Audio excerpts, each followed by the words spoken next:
Hello viewers, my name is Olajide, and today we'll be talking about the 9 ways to improve the math skill quickly and effectively.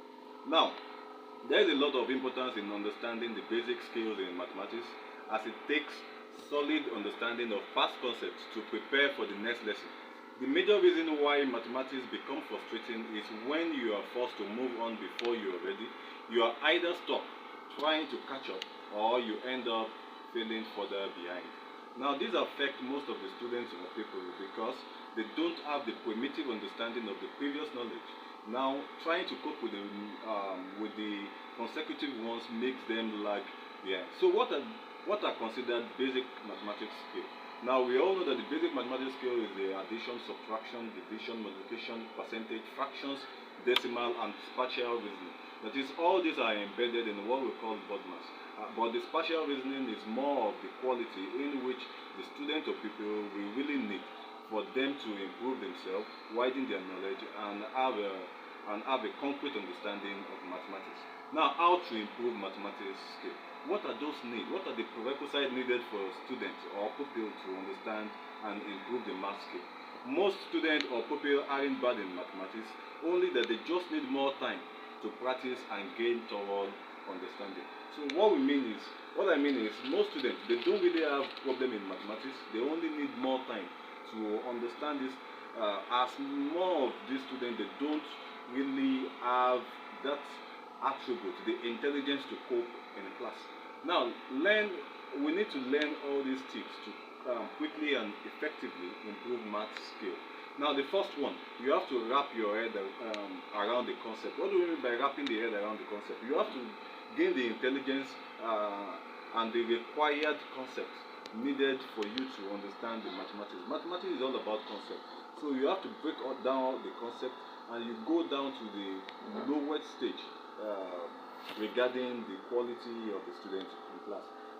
Secondly, we can try the game-based learning. The game-based learning is trying to embed game into the learning. That is, trying to depending on the type of the topics you are treating, then you try to bring out game in it so that the student can really understand. Students understand anything that is more fun. So trying to bring a game will make it more fun to them. Now, bring mathematics to the daily life. Now we can bring mathematics to the daily life of the student. What am I saying, or what does this really mean? It means you can, for instance, you're driving, you can tell them the speed at which you're driving. You can calculate the discount you have to get when you buy or you visit a mall. All these things sharpens their brain and it brings out the intelligence in them. Now the third one, the fourth one, you can sketch word problem. Now, one of the problems most students face is sketching word problems. Word problem is one of the theoretical part and the most difficult part in mathematics, which makes students dislike mathematics.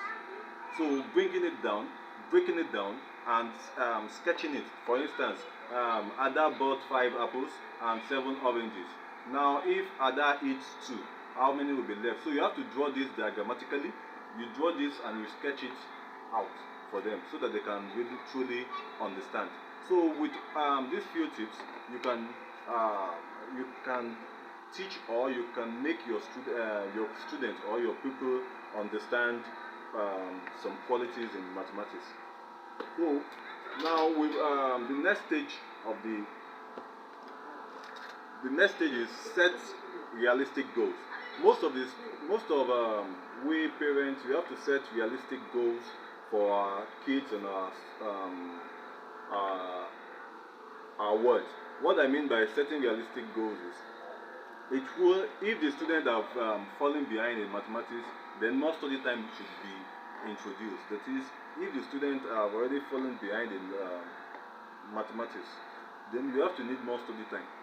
Create more study time for them to really understand the concept. That was what I said in the beginning of this course. That but we as parents, we like setting an unrealistic goal for our children. A student that has found it difficult, and the student is in JS2, so not having the primitive understanding of this of mathematics, you have to know that these students have to understand from JS1 before moving to uh, the topics in JS2. Now we have the next one is engaging with the tutor. Tutor, for instance, the mathematics tutor are the mathematics mechanics.